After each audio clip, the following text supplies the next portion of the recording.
Hey, Special Chronicles listeners, I'm Daniel Smokowski, founder of Special Chronicles, coming to you at the start of the program today to invite you to join our community and support our 2026 Giving campaign to keep amplifying the voices of individuals with special needs. Your gift powers studio operations, production, and inclusive media.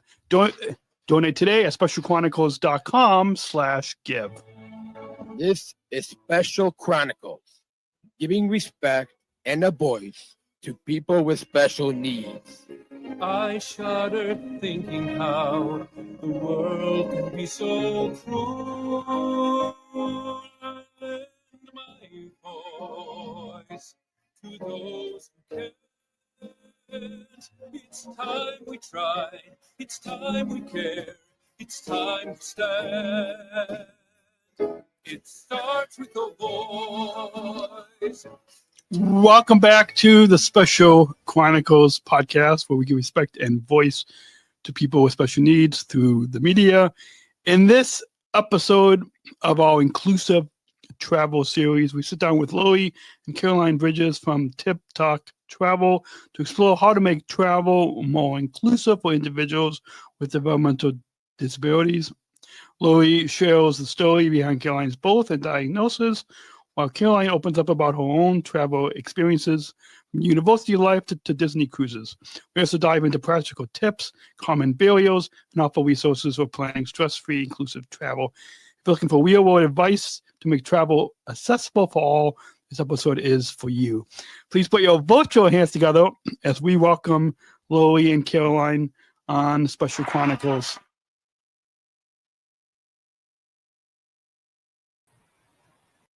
Oh, did it? Yeah. There. Oh, there. We're there. We're there. Welcome. There we are.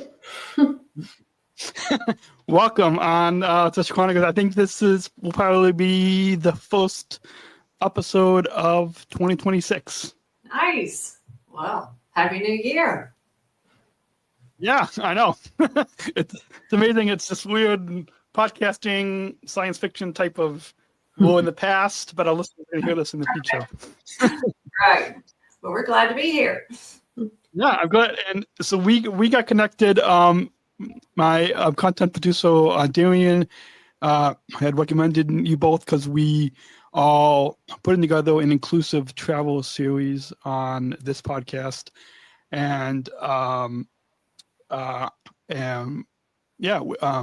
we've done some travel episodes in the past, but now we're trying to kind of bring that back and kind of relaunch this inclusive travel series. So before we get into more of inclusive and accessible travel, Laurie, can you tell us about the birth story and diagnosis of your daughter, Caroline?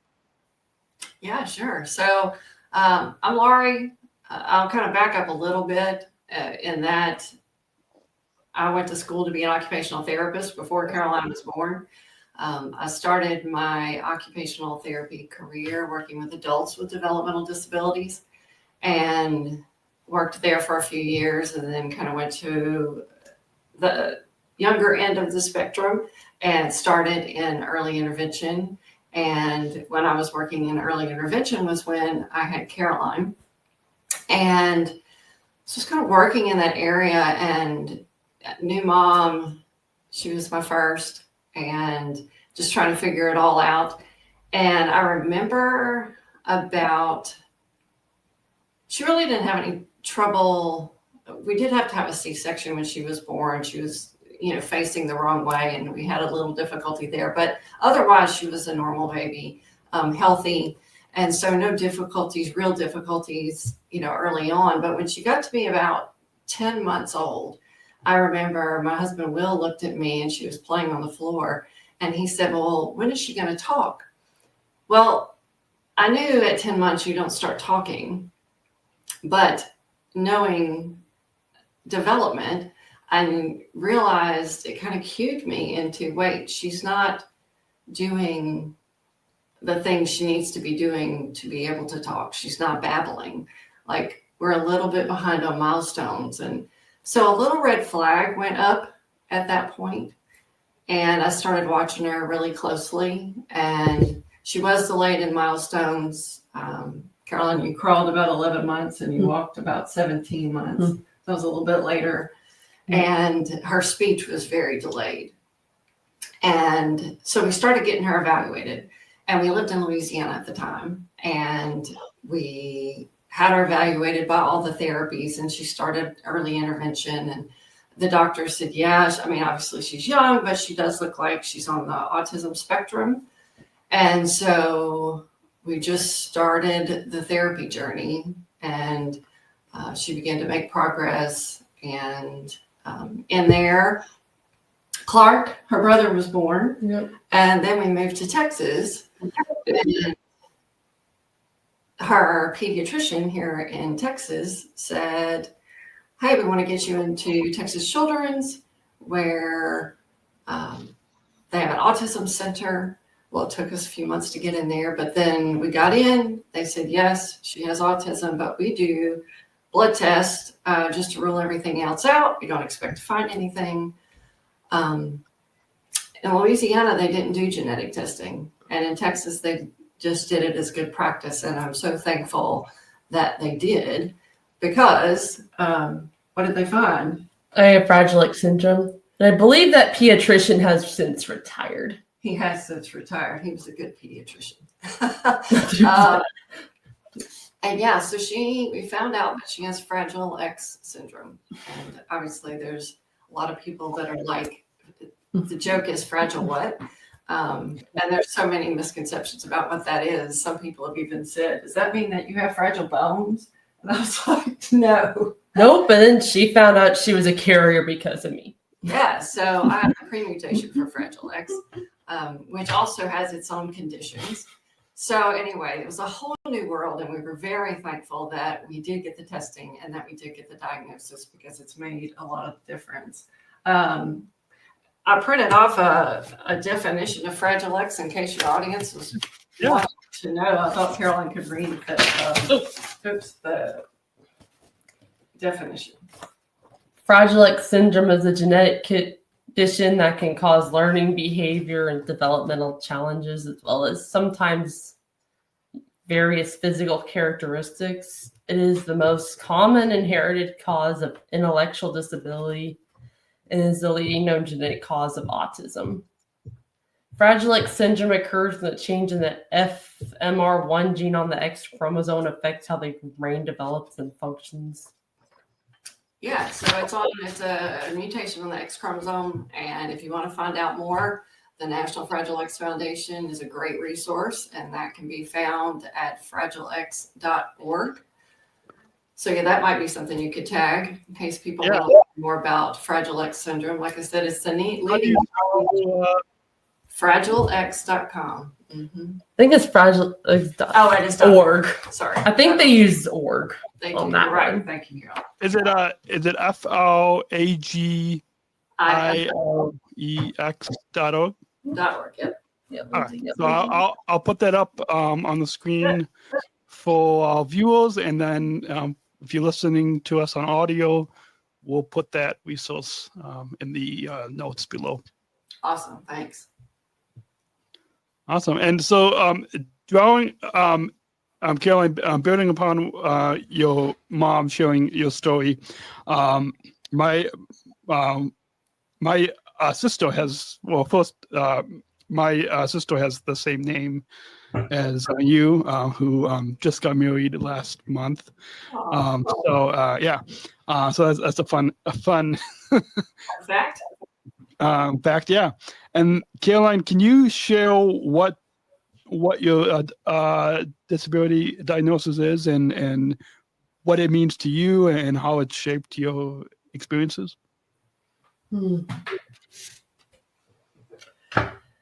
It's been complicated, just makes everything harder. Yeah. School was harder. Yep. Yeah. Awesome. Well, now we're gonna dive into the both of this Tip Tock Travel, which is the reason that why we're having you both on. You both share how your Tip Tock Travel business and Instagram account came about. If our viewers are watching us on YouTube right now, you see your Instagram handle underneath your name there on the screen, and we'll put that link in the description below. Wow. In addition to showing how this Tip Tock Travel business and Instagram came about, was there a specific moment that inspired you to start this journey? Yeah, I don't think there was a specific moment. I think Caroline has been always good about finding tips, and she loves to travel. So she would send me, tips for Disney cruises, or, when they were coming out, or when there was a new ship, or, things about airports, or, you sent me information about, when the Real ID was coming out and when you knew you had to have that. So she's on top of things, and she would send me, all of these tips, if you will. And so we thought, well, why don't we just create a platform and start sharing some of these tips? And so it was kind of a generic tip page at first, and then it ended up kind of focusing in on travel, because we just thought, well, this is something we're both interested in. And me being an occupational therapist and her being a person with a disability that travels. And at the time you were in the Carolina Life program at the University of South Carolina, and she was finishing up that program, and you were trying to figure out what you were going to do with the rest of your life. Yep. She kind of ended up in a focus in hospitality. And so that's sort of where this kind of fits into that hospitality industry. And so we kind of came up with this idea of, why don't we create a page and post tips? And then we ended up getting connected with a company, All Your Wishes Travel. And the owner of that is Casey Cater, and she has a daughter with autism, and kind of got our vision of what we were trying to do is help people with disabilities travel and break down barriers for that. And she has a passion for that too. So anyway, we kind of got paired up, and it just seemed like the perfect fit. And the next thing we knew, we were travel advisors and figuring out how to plan trips. And as an occupational therapist, I've been helping people accommodate for their life for the last 25 years. But so moving into the travel industry, it's different, but it's also similar, because you're just accommodating for the needs, as you travel. So anyway, we're both interested in it, and then it just kind of went from there. And so now we have Tip Tock Travel, which is our tips, and the talk is kind of reference to a clock, because it's time to travel for everyone. So that's sort of where it came about. You're like one of the newest members of their little team. Yes, we are one of the newest members of All Your Wishes Travel. So awesome. So building upon those tips that they said that Caroline has shared with you, as experts in inclusive travel, what are your top tips for planning a vacation, especially for families with children or loved ones who have developmental disabilities? Sure. I think looking definitely first at where you want to go, looking at the location. If your family member has autism, there are certain places that are autism certified, are labeled as autism friendly. And like, for example, the beaches, resorts are autism certified, which means their staff have been through trainings about autism, and which can be very helpful when you go. And so their staff at like the kids camps, all of those have been trained in autism. So that's really a good thing to know.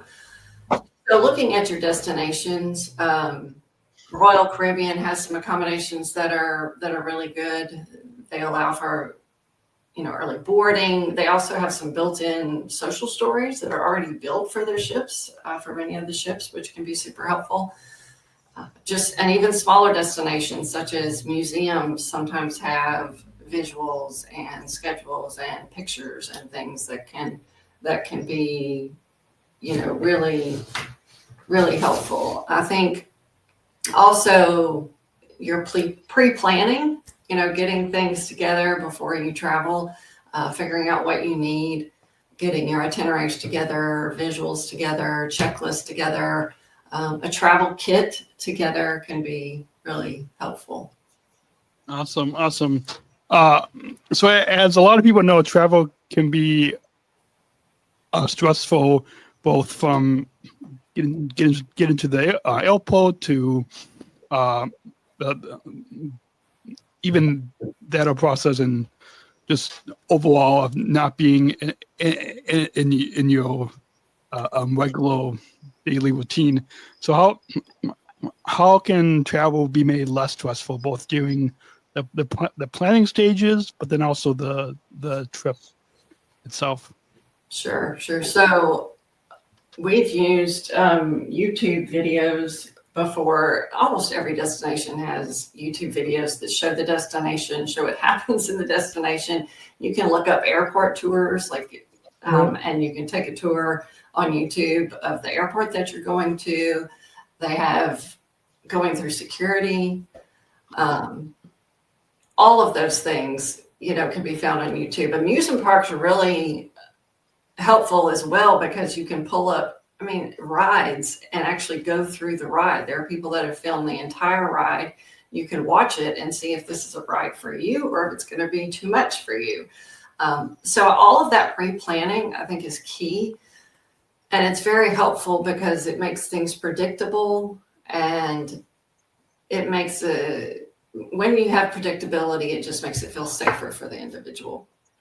Also, checklists are one of my favorite things to use when you're traveling. You can do quick checklists for what's going to happen on the airplane, getting through security, what's going to happen through the day, from breakfast to dinner to back at the hotel. Just to have those checklists, you can check them off, or you can put stickers to check them off, or you can just have pictures that you can move. What this does is it lets the person know what's going to happen in the day, and also when things are going to end. When is lunch going to be? If you know that lunch is next and you're hungry, sometimes it's easier to hold out and remain calm when you know that's what's coming next. If you don't know it's coming next, then you don't know when you're going to get to eat, and that can be really stressful, or when the day is going to end, or when we're going to get back. So anyway, just having that predictability, and you also feel like you have a sense of control of the day when you have those itineraries planned out. I think that's really huge for an individual. I think a travel kit, knowing what you're going to need, is also super helpful. Caroline, you have lots of things that you pack that you make sure that you have every time. What are some of those? Like things? AirPods, your chargers. Yep. She never wants to run out of battery. Very key, because if you do, then you don't have access to your technology. So she makes sure that you have your technology. Sometimes you bring a blanket. You have your loop earplugs, snacks. So you always tell people to make sure that you get the airline app. Yeah, the airline app is super helpful. And what's one of the things you like to do on the airline app before you get on the plane? Order food. Yeah, she orders her snacks through the app. So she's figured out how to order her snacks through the app, and so there's a better chance that they'll be on the plane, the ones that she likes. So anyway, it's those simple things that you can do to feel like you have control over the day. So, yeah. Awesome. Well, as we dive a little bit more into barriers to travel, because I'm sure that's some of the biggest questions that a lot of listeners might have, is what are some of the biggest barriers you've encountered when traveling with developmental disabilities, and how how can they overcome them?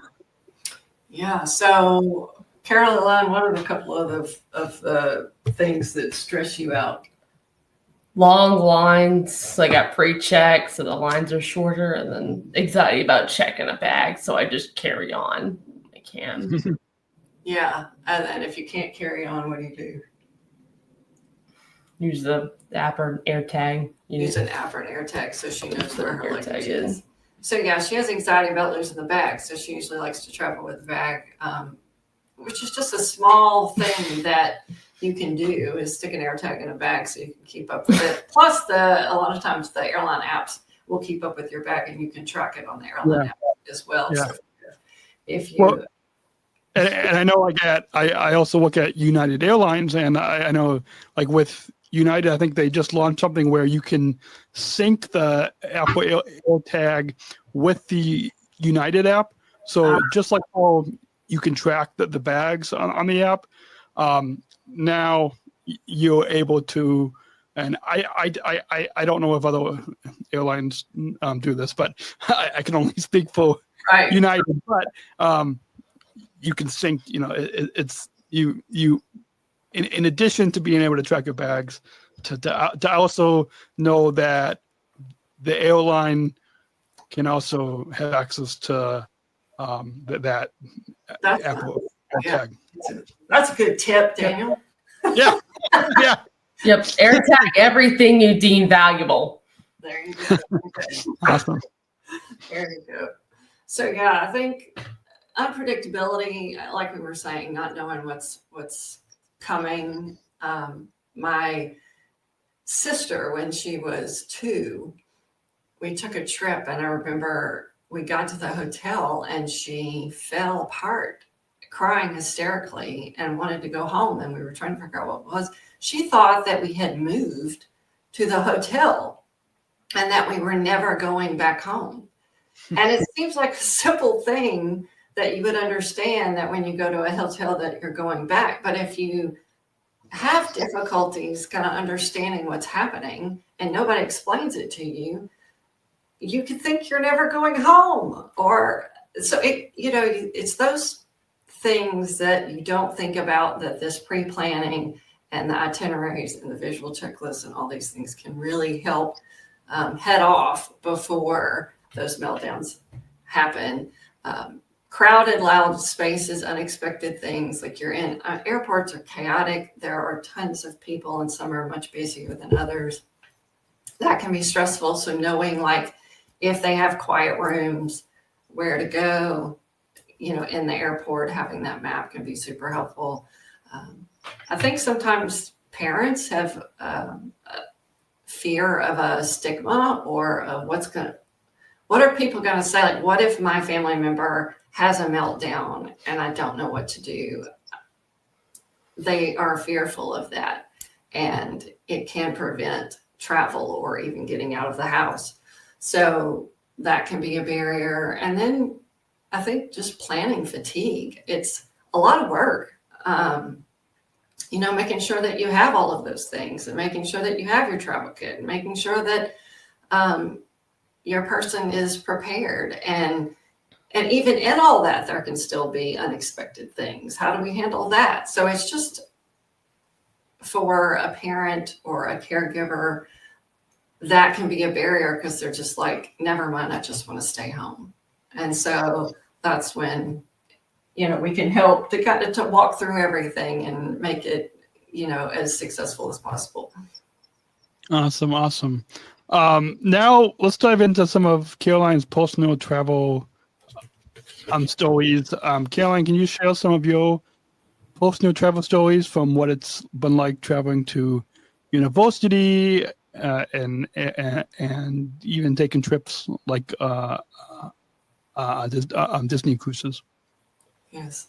Going to school, I traveled by myself, used pre-check, and would usually travel to Charlotte and take a planned shuttle to campus. I learned where to get food in the Charlotte airport, like where Panera was and Starbucks. I like Disney cruises because they're less stressful than Disney parks. It's not as hot, and I know there will be food that I like. Disney cruises are fun and more relaxing. Awesome. Awesome. And have you ever traveled to a place or had an experience that was difficult or challenging for you? And how did you navigate through that? That's a good question. Yeah. Do you remember anything where you were really stressed out? I don't know if I. Yeah, I remember like when she was little. I mean, we went to anywhere that had bathrooms with automatic flush toilets. She was really stressed out about that. And the unexpected, because they would sometimes go off when you're sitting on the toilet, and then they would be really loud. And so like they would splash, and it's just really a lot. And so I remember one time we were actually at Disney World, and we were trying to get her to go to the restroom, and she just kept running out screaming because she was so fearful of the restroom. And so we had to come up with some accommodations, some tips to do that. We ended up where I would either go in and hold the sensor, put my hand over it to try to keep it from going off, or we would have like a Post-it note, and you could just stick it over the sensor to keep it from going off. But I think it's just those unexpected things when you get overstimulated. Yeah. And that's happened like sometimes when we're out, and we just have to figure out how to take a break. Like, where's our out? And sometimes you got to call it early and be like, okay, we're done. We're going back to the hotel. And I think that's another key is being flexible. You have to be flexible with your plans. You can't be so rigid that you can't change what your itinerary is going to be, because you may have an individual that just needs a break and needs to stop and might just be done for the day. And you just have to be like, that's okay. So. Awesome. Let's now get into some resources, some inclusive travel resources. What resources would you recommend for families or individuals who are looking to make travel more inclusive? Of course, our listeners can check out your Instagram and Linktree. You can check out this the Inclusive Travel series on this Special Chronicles podcast. But what resources would you recommend, and where can they find the best support for accessible travel options? Yeah, sure. So yes, obviously we can go to the Tip Tock Travel, the Linktree. We're obviously just getting started, and so we're going to be building that resources on that page and trying to figure out what the need is. And also, if we're not developing it, we're going to be trying to show you where to find it. So after, in this 2026, that's kind of our goal, to build our resources library in that Linktree. But then also autismtravel.com is a good resource. I went through certification, became a autism travel professional. So if you put my name into that on that website, I come up, but there's other resources on that page that are helpful. So finding somebody that kind of can help you navigate if you need some resources. Sometimes just your general therapist can help. Search your destinations. Like we said before, a lot of time they have built-in resources that you might miss if you don't go searching for them. And that can be very helpful. TSA Cares is a good resource. Like if you know that you're going to need some help, or you might need some help getting through security, that's a good thing good program that you could reach out to. They can provide somebody to help you navigate the security. I think you've mentioned before the sunflower lanyards, especially for those with maybe an invisible disability. More people are realizing what that means, and then the people at the airports are trained to know that that's a person that may need extra support. So having those sunflower lanyards and wearing those during travel, especially at the airports, can be helpful.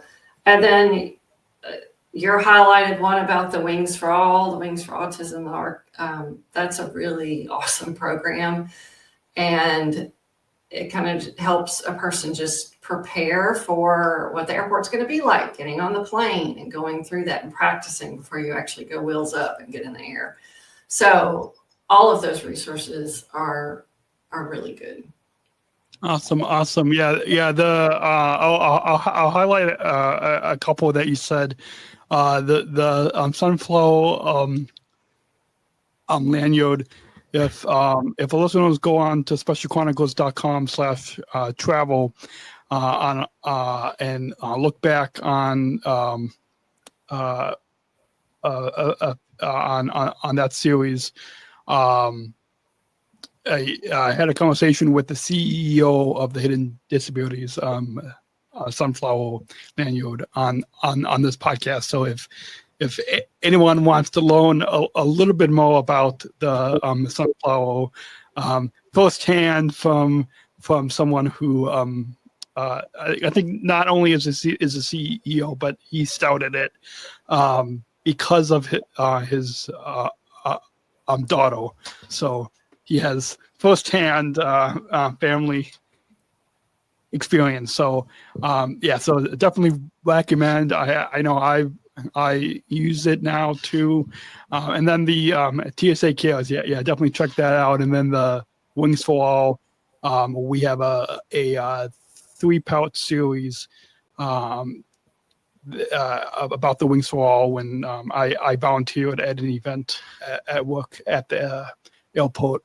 And so you can hear some first-hand experiences from a United pilot, from the executive director of the ALC of Illinois, which is where I live here. So my local chapter, and then another United employee. So we kind of had 3 different perspectives about that. Let's now get into some. I know the time has been flying by, just like I'm sure travel flies by. Where our listeners can find you both. Where our listeners can find you both online, Instagram, Linktree resources, and Yeah. So we have our Tip Tock Travel Instagram and Facebook pages. I'll post some, and then Caroline posts some. Yeah. And we try to post tips as well as travel destinations that will be helpful to explore. We're looking at both those that are good for people with developmental disabilities, and then also looking at those kind of on the other end of the spectrum of people that are retired that may need extra accommodations, as they age but still want to travel. So we're reaching out in that direction too. So we kind of have those 2 areas, but it's all similar in that we're helping people access travel. So you'll see a little bit of that both on our page. Caroline likes to post some funny things too, so you never know what's going to pop up on there. So I suggest you follow. And sometimes we'll post that we booked a trip. And sometimes we'll post trips we booked, right? Yeah. So Awesome. you can keep up with what's going on for sure. Awesome. Yeah. So for those of you watching the video on YouTube, you see the Instagram handle right below us.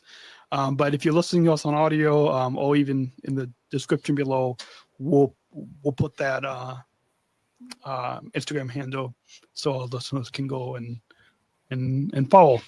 And then we'll put it. And then on your Instagram, you've got a link to your Linktree as well. Right. So in the bio, we have the link to the Linktree, and you can go there. It also has, like, if you're interested in an inquiry on a trip, that form is in there. And then we'll also be putting other resources in there. But if you want to reach out and just do an inquiry, the form is in that Linktree link in the bio, and you can always just message us too, and we check things. So yeah. Awesome. So we'll put on those links if our listeners want to go and follow. And I think I started following you guys, and both my personal account and the Special Chronicles account as well. You can also follow All Your Wishes Travel. That's our main company that we're under, that we our travel agency that we're under. And so they have really great posts about destinations for all over the place. So that's a good one to follow too. So All Your Wishes Travel on Instagram and Facebook as well. Awesome. So so lots of good resources. Yeah. And speaking of resources, we should let you all know if you guys are listening to this podcast, and if you want to find more episodes, more inclusive travel episodes, you can check out our Special Chronicles inclusive travel series. That was inspired by the ALC's Wings for All program. This inclusive travel series explores the world of accessible and inclusive travel. Each episode features conversations like this one with top advocates. Ooh, I think it just went away. With advocates, families, travel professionals, and industry leaders who are breaking barriers and creating welcoming experiences for all. From airports to airlines, world trips to international adventures, we highlight stories, tips, and best practices that empower people with disabilities and everyone to travel with dignity and joy. And just like you both mentioned, the Wings for All. You can check out our 3-part podcast series at specialchronicles.com/wings, which takes you inside the ALC's nationwide airport rehearsal program that helps people with developmental disabilities to get an inside look. And I don't know if I mentioned, I know for those of you watching the video, you probably see it on the screen, but for those of you always have to keep the audio podcast listeners in mind. So specialchronicles.com/travel. And that link, I'll just go to specialchronicles.com and click on podcasts. With that, I know the time has just flown by, but do you both have any final thoughts on your overall time here today on the Special Chronicles podcast to share with our listeners? Well, this was great. This was fun, and we've never done a podcast before, so this is new, and it was a fun experience. So thanks, Daniel, for doing this and providing resources to people and letting us get the word out. And, our main goal is just to help people access travel in whatever way that looks like. So let us know if you need some help. Awesome. Yeah. So we'll definitely recommend for all of you listening, if you guys need help with inclusive travel, definitely get in touch with Laurie and Caroline and follow them at Tip Tock Travel. And finally, got one final segment, and we've got a bumper. So let's go ahead and roll that bumper to introduce that final question. We're not just athletes. We are the ambassadors of an uprising. Peaceful protesters. In a rebellion against anyone who has a fear of difference. Our demands are Equality. dignity, and the recognition of our shared humanity. We will not stop or accept anything less. Today, our world is more divided than ever.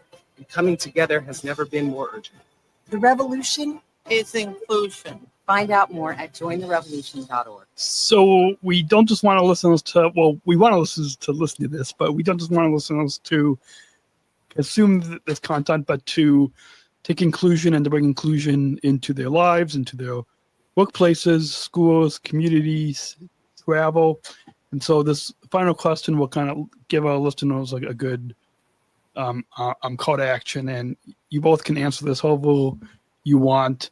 And what does inclusion mean to both of you? What does inclusion mean to you? Like being able to do stuff. Yeah. I think, I don't usually like saying what it's not, but it's not charity. It's really belonging. And I think making sure that people are accepted and they belong in all the places of life, including, home, work, travel, school, not just included, but belonging. And so anyway, I think that making sure that everybody has access to all of the things and can do all the things that they deserve to be able to do is inclusion. And we're all in this together, so we just help each other. Awesome.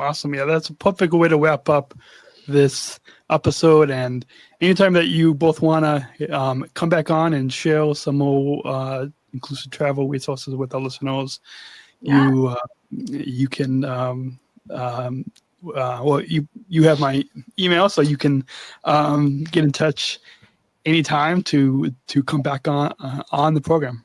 All right, awesome. And thanks all for tuning in to this episode of the Special Chronicles podcast and our inclusive travel series.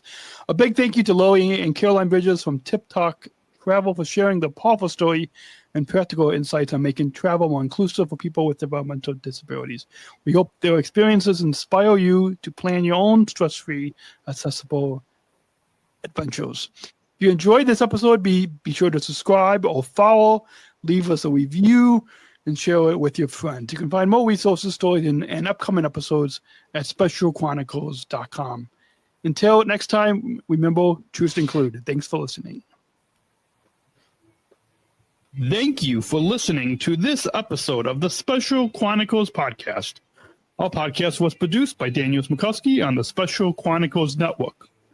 Follow Special Chronicles on Instagram, Facebook, Twitter, LinkedIn, and YouTube. Subscribe, rate, and review Special Chronicles on Apple Podcasts, Spotify, or wherever you listen to podcasts. Our website, specialchronicles.com, where you can stream our archives of over 500 episodes for absolutely for free. Also, there's a list of our favorites, original series, award-winning columns, and blogs. And sign up for our newsletter to receive exclusive bonus content delivered to your inbox. Again, specialchronicles.com. Special Chronicles is hosted by Podbean Podcast Hosting. Our live streams are powered by StreamYard. Thanks as always to our business manager, Adam Smukowski, who always encourages us to never give up. I'm Daniel Smukowski. Back next week. More stories.